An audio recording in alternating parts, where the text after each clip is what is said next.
జై శ్రీమన్నారాయణ. శ్రీమతే రామానుజాయ నమః. 100వ దివ్యదేశం సాలగ్రామం, ముక్తినాథ్ అంటాము. ఇక్కడ వేంచేసి ఉన్న పెరుమాళ్ళ వైభవాన్ని తెలుసుకుందాము. పరమాత్మ కృపతోటి ఇక్కడ దాకా రాగలిగాము. పరమాత్మ దర్శనాన్ని కూడా పొందుతూ ఈ వైభవాన్ని తెలుసుకుందాం. గండకీ సరసస్తీరే చంద్రతీర్థేన శోభితే సాలగ్రామపురశ్రేష్ఠే కనకాఖ్యా విమానగః శ్రీమూర్తిదేవోః శ్రీదేవ్యా కుబేరాముఖ సంస్థితః గండకీ గణికా రుద్ర బ్రహ్మణామక్షిగోచరః శ్రీవిష్ణుచిత్త కలిజిత్ స్తుతిభూషిత విగ్రహః. ఈ క్షేత్రంలో ఉండే స్వామికి శ్రీమూర్తి అని పేరు. అమ్మవారు శ్రీదేవి. గండకీ నదీ తీరాన చంద్రతీర్థ సమీపంలో కనక విమానంలో స్వామివారు ఉత్తరాభిముఖులై కొలువు తీరారు. గండకి అనే వేశ్యకు పరమశివునకు చతుర్ముఖునకు ప్రత్యక్షం. ఈ స్వామిని పెరియాళ్వార్లు తిరుమంగయ్యాళ్వార్లు కీర్తించారు పాసురాలతోటి. గండకి అనే వేశ్య కథను తర్వాత తెలుసుకుందాం. శ్రీమన్నారాయణుడు స్వయంగా అక్షరూపాన్ని ధరించిన 8 క్షేత్రాలలో ఈ సాలగ్రామ క్షేత్రం ఒకటి. నేపాల్ దేశంలోని కాఠ్మాండుకు సుమారు 150 మైళ్ళ దూరంలో ఉన్న ముక్తినాథ్ క్షేత్రమే ఈ సాలగ్రామ క్షేత్రమని కొందరి అభిప్రాయం. కాదు, కాఠ్మాండుకు 65 మైళ్ళ దూరంలో ఉన్న దామోదర కుండమే సాలగ్రామ క్షేత్రమని మరికొందరి అభిప్రాయం. ఏది ఏమైనా ఈ 2 క్షేత్రాలు గండకీ నదీ తీరంలో నేపాల్ దేశంలో ఉన్నవే. పూర్వము మనువంశంలో వృషధ్వజుడనే రాజు ఉండేవాడు. ఇతడు గొప్ప శివభక్తుడు. శివుని గురించి గొప్ప తపస్సు చేశాడు. ఆ తపస్సుకు సంతోషించిన శివుడు అమోఘమైన వరాలని బల సంపత్తిని ప్రసాదించాడు.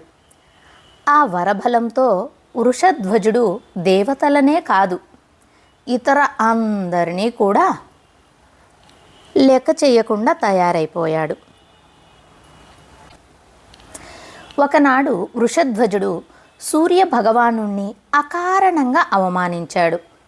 సూర్యుడికి కోపం వచ్చి నీ ఐశ్వర్యమంతా నశించిపోతుందని శపించాడు.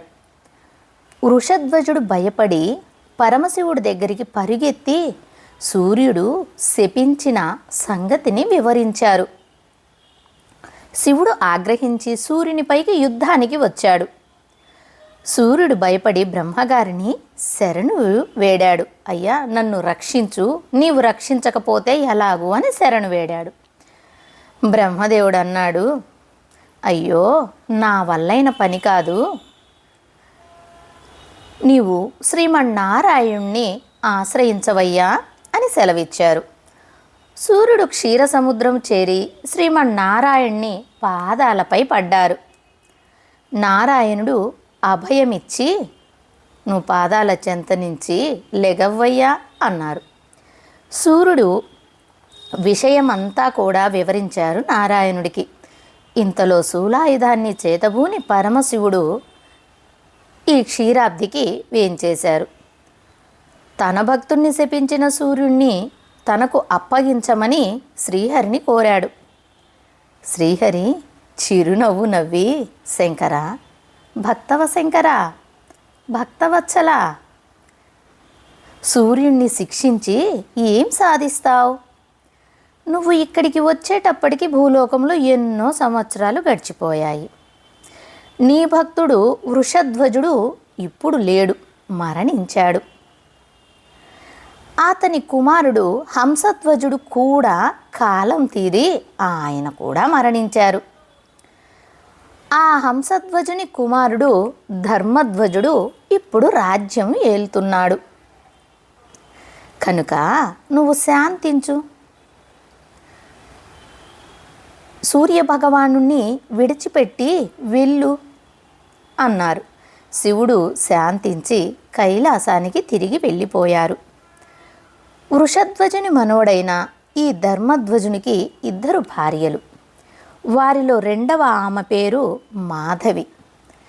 ఆమెకు తులసి అనే కుమార్తె ఉన్నది. ఆమె లక్ష్మీదేవి అంశలో జన్మించింది. అపురూప సౌందర్యవతి. లోకంలో అంతటి సౌందర్యమూర్తి మరొకరు లేరు అన్నట్లుగా ఉండేది. ప్లస్ తులసి విష్ణు భక్తురాలు. చిన్నతనం నుంచి శ్రీహరినే ప్రేమించి అతడే తనకు భర్త కావాలని కోరుకున్నది. తన కోరిక తీరటం కోసమని బదరికావనంలో తపస్సు చేయసాగింది.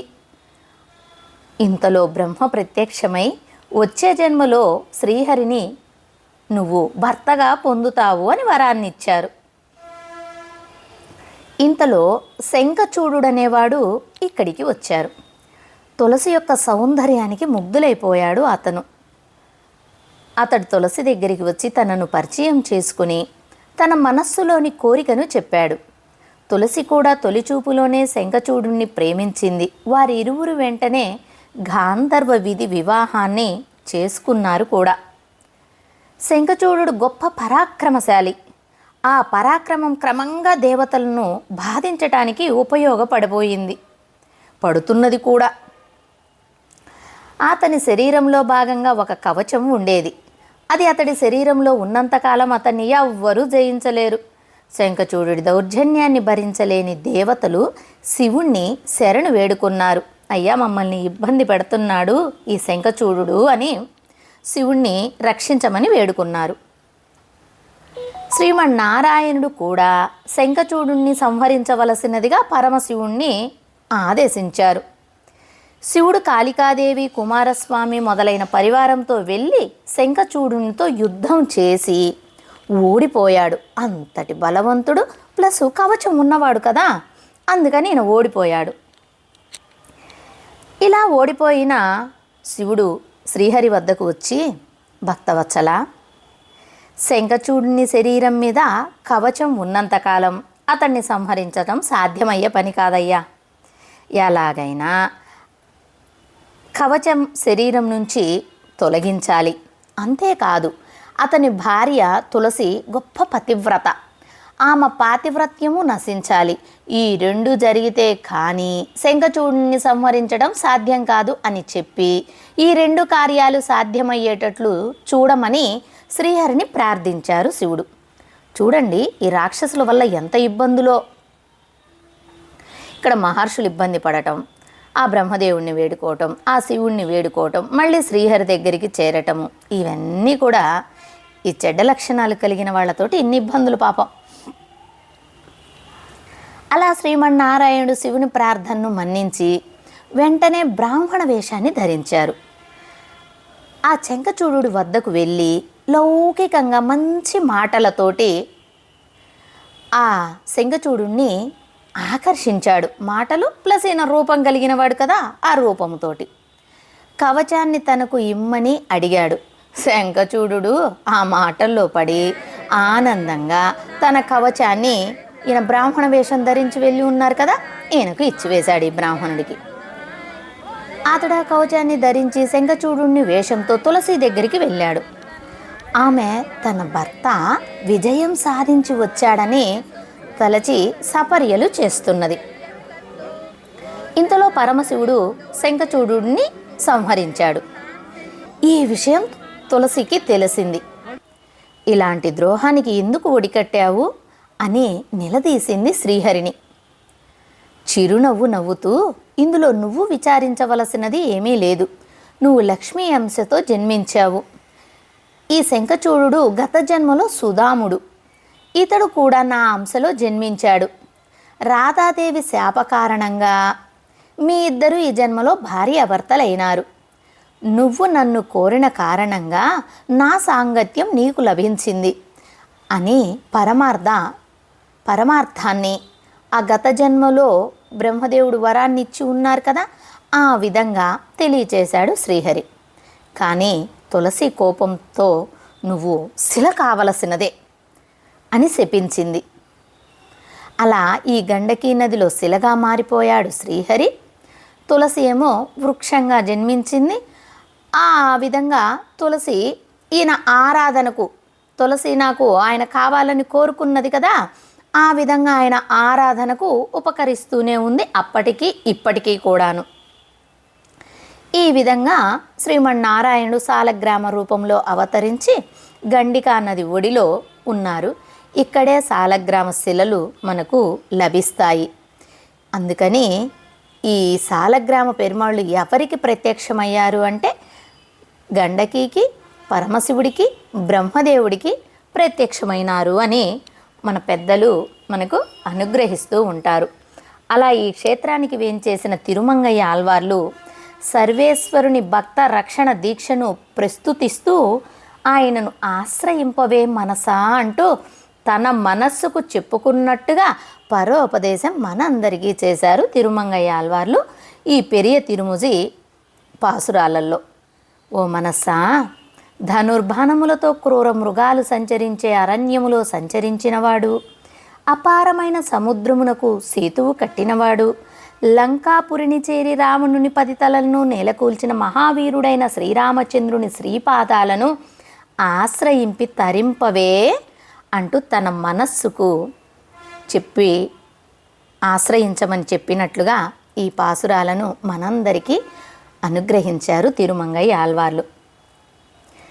10 తలలు కలిగినటువంటి రావణాసురుని సంహరించడం అంటే మనలో ఉండేటటువంటి అర్షడ్వర్గాలు, త్రిగుణాలను కూడా సంహరించమని, అలాగే ఆ శ్రీరామచంద్రుడి పాదాలను ఆశ్రయించమని మనకు పరోపదేశం చేస్తున్నారు తిరుమంగయ్య ఆళ్వార్లు. తిరుమంగయ్య ఆళ్వార్ దివ్య తిరువడిగలే శరణం. సరే, గండకీ నది ఒళ్ళిలోకి ఈ సాలగ్రామం ఎలా చేరింది అనే విషయాన్ని తెలుసుకుందాము అనుకున్నాం కదా. ఆ ఒక్క చిన్న విషయాన్ని తెలుసుకొని ముగింపు చేసుకుందాము. గండకీ అనే ఆమె వేశ్య. ఎవరు తన దగ్గరికి వస్తే వారిని ఆ రోజు మొత్తము భర్తగా సపర్యలు కూడా చేసేటటువంటిది, అంత ధర్మబద్ధంగా కలిగి ఉన్నది. అలాగే ఒకసారి అనారోగ్యంతో ఉన్నటువంటి అతను వచ్చాడు. ఆయన అనారోగ్యంతో ఉండటం వలన భర్తకు ఎలాగైతే సపర్యలు చేస్తుందో ఆ విధంగా ఆయనకు అన్ని సపర్యలు చేసింది. తరువాత మరుసటి రోజు ఆయన మరణించారు. మరణించిన తరువాత భార్య సతీ సహగమనం చేస్తున్న విధంగా ఆమె కూడా ఆ అగ్నిలోకి దూకబోయింది. అప్పుడు శ్రీహరి ప్రత్యక్షమై, అమ్మ, నీవు వేశ్యవు. వేశ్య ఉండే లక్షణాలు కాక నువ్వు ధర్మబద్ధంగా ఉన్నావు. నీకు ఏం వరం కోవాలో కోరుకో, నేను ఇస్తాను అన్నారు. ఆమె అనింది, ఈ జన్మంతా ఈ విధంగా గడిచిపోయింది నాకు స్వామి. మరు జన్మలోనైనా మీరు నా ఒడిలో ఉండాలి అని కోరుకుంది. శ్రీహరి తదాస్తు అన్నారు. ఆమె గండకీ నదిగా జన్మించింది. శ్రీహరి సాలగ్రామ రూపంగా ఆమె ఒడిలో ఉన్నారు. ఆ విధంగా శ్రీహరి ఆమెకు ఇచ్చిన మాటకు, ఇక్కడ బ్రహ్మదేవుడు తులసికి ఇచ్చిన మాటకు, అలాగే ఇక్కడ ప్రత్యక్షం పరమశివుడికి బ్రహ్మదేవుడికి అనుకున్నాం కదా, అలా వాళ్లకు ప్రత్యక్షం అవ్వటం కోసము ఈ విధంగా ఈ ముక్తినాథు క్షేత్రంలో మనలాంటి వాళ్ళందరికీ దర్శనం ఇవ్వటం కోసం, తరింప చేయటం కోసం వేంచేసి ఉన్నారు. ఇక్కడ ఉండేటటువంటి 108 తీర్థాలు ఉన్నాయి కదా, ఈ తీర్థాల కింద మనమందరం కూడా శిరస్సును పెట్టి స్నానాదులను ఆచరించటం జరుగుతుంది. ఈ పవిత్రమైనటువంటి ఈ తీర్థ స్నానాలు మన పాపాలను హరింపచేసి జ్ఞానాన్ని ప్రబోధిస్తాయి అంటూ సూచికగా ఇక్కడ తెలియచెప్తారు. ఇక్కడ ముక్తినాథ పెరుమాళ్లను సేవించుకునేటప్పుడు అమ్మలకు పసుపు కుంకుమ, వెండితోటి చేసినటువంటి ఒక పువ్వు, బంగారపు ఒత్తిని ఇక్కడ దానం చేయటం కూడా జరుగుతుంది. అవకాశం ఉన్నవాళ్ళు ఆ విధంగా చేసుకొనవచ్చును. అంత వైభవంగా మనమందరము ఇక్కడికి వచ్చి సేవించుకోవటానికి ఆచార్యుల అనుగ్రహం, శ్రీహరి కృప మనపై నిండుగా మెండుగా ఉండి గోష్ఠి వారందరము సేవించుకోవటం జరుగుతుంది. జై శ్రీమన్నారాయణ.